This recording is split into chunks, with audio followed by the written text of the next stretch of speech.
Hello, people of the internet. This is Real Spiel yet again, or Elijah. You can come be. I'm known by many names. You know, uh, Elijah, Real Spiel, Chocolate Daddy. We'll get into that one though. So the topic of today's video will be the actual problems with the United States government. And you might hear that right off the bat, and you might be thinking, well, hold on. The problems with the U.S. government? This guy must be a raving liberal. And I'm not. And by that, you might think, hold on, this guy's just a fucking another Trumper, another MAGA supporter, another raving lunatic. And I'm not that either. And in truth, neither should you, if you're one to criticize, if you're one to judge based off first impressions. I mean, are we serious? 20 minutes into the video and you could already be judging me. 20 seconds, even. 20 seconds into the video. So, you might be asking yourself now, well, what is this man's actual stance? Well, this boy's actual stance, because I'm 17 years old. See, that's even more into it. I can't even vote. So at the end of the day, my opinion doesn't matter. But, seeing as you're watching this video and you're still watching it right now, it seems that you're interested in my opinion. So here it is. I feel as if the United States government, in general, is completely corrupt. On one hand, you have the left. You have the Democrats who, they preach humanities. They preach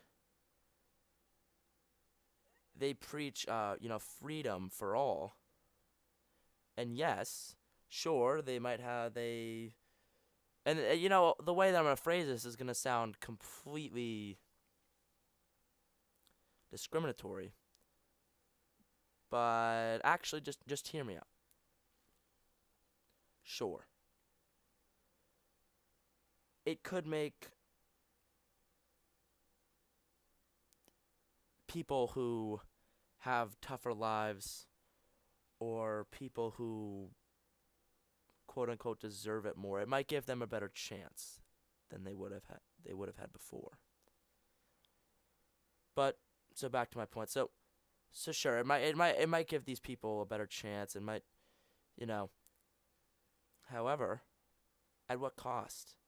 At what cost have we become so modern, so revolutionized, like so liberal? You know what I mean? Like, sure, we are as a country, and I live in Massachusetts. I'm a Massachusetts native, so I more than many experience an increasingly liberal region.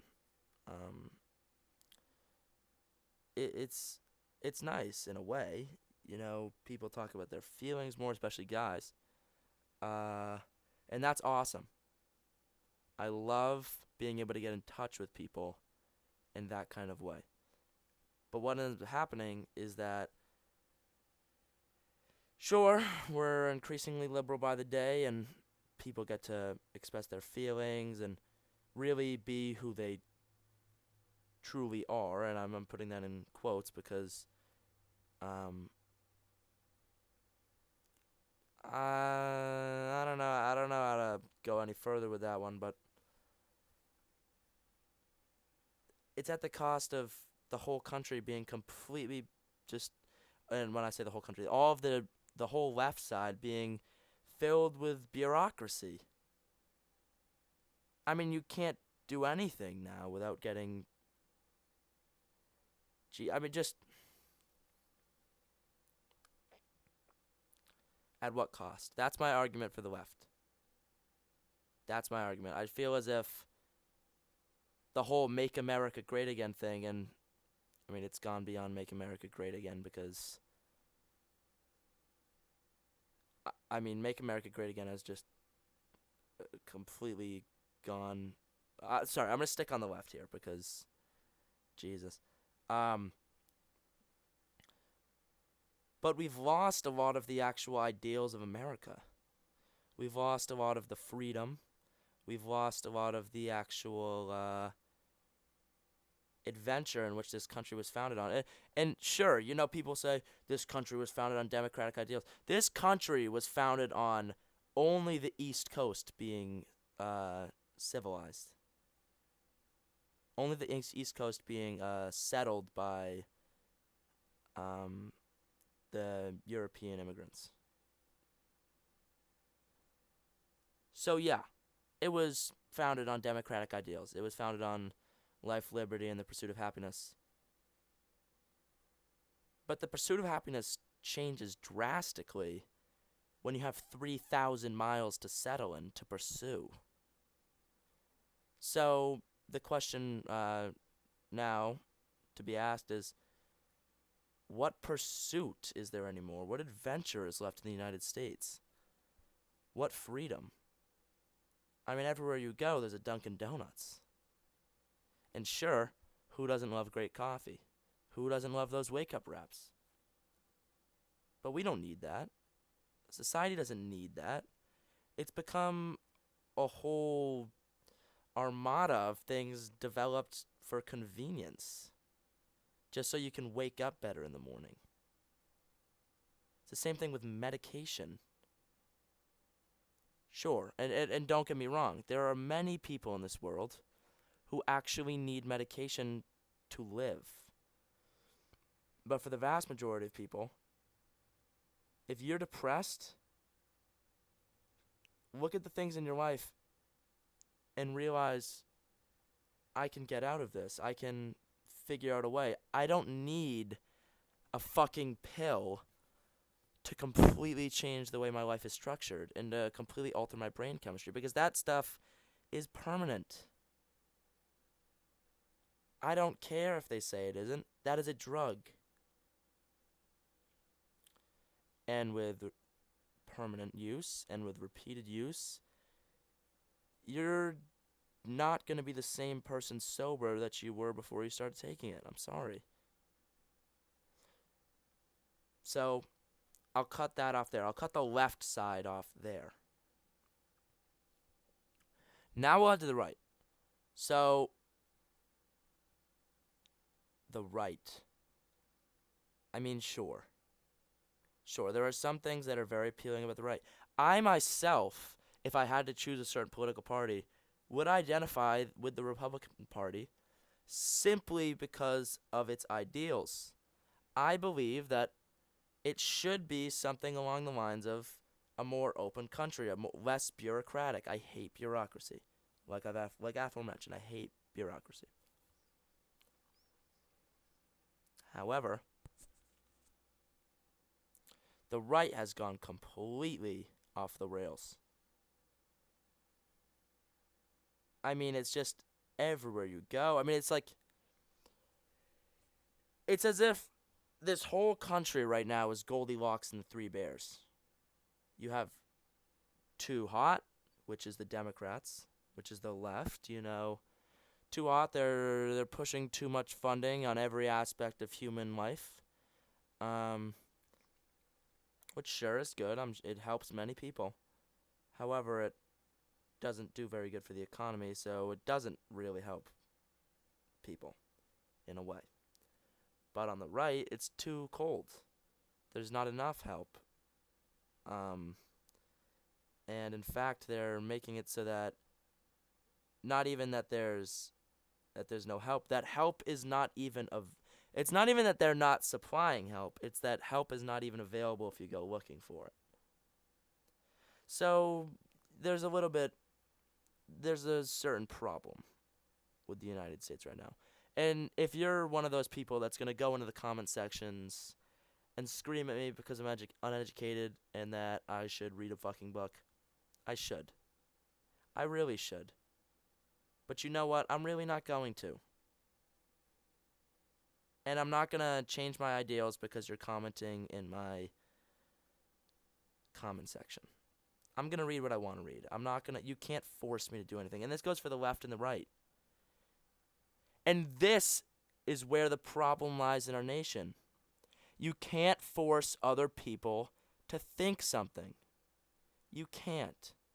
No matter how hard you push it, if one side thinks one thing, they are literally never going to agree with anything the other side says, unless it directly lies with what they agree with. I'll give you an example. So I go to a high school in Massachusetts, in a town which is seemingly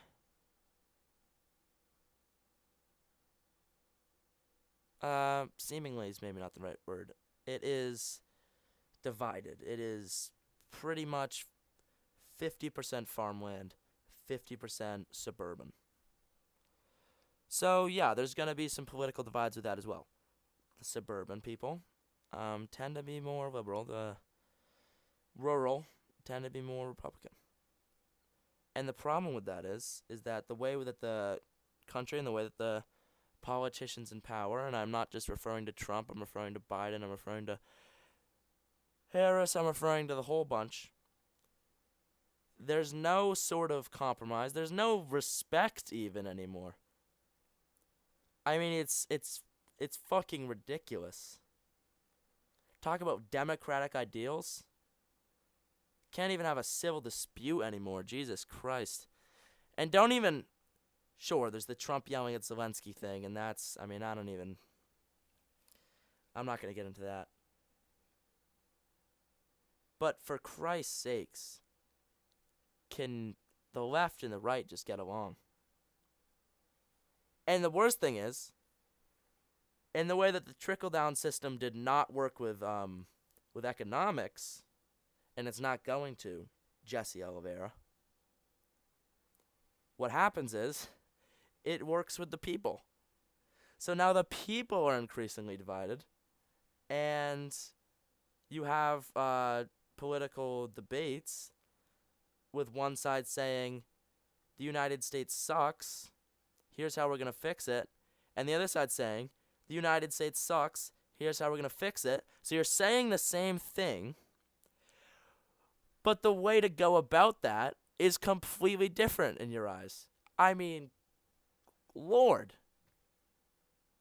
It's just... There is no common purpose anymore. Even when it's clear that this country has gone to the dogs and there needs to be some work done on it. But the solution is neither to make it so modernized and so bureaucratic that nobody can step outside their house without having a federally funded sidewalk. And it's also not go back to the 1780s, or, well, maybe not 1780s, but the 1960s, when, sure, the white male had a great time. He was incredibly free. He got to do all the LSD he wanted. But down in Alabama, you had Rosa Parks getting arrested on the bus. So, it's not so easy. There's no real solution. And the greatest fault in politics these days is to say that there is a solution. There is no solution. Except the fact that this country's doomed, and that the only way to save it is to have a common enemy and unite. There is no other way.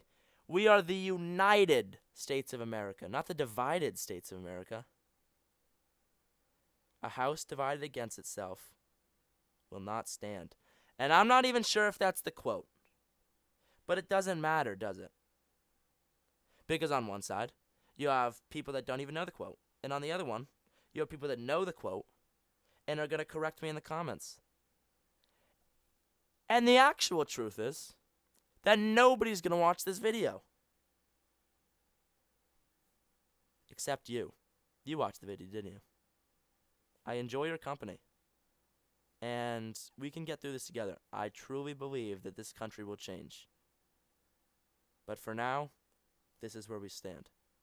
Real Spiel, out.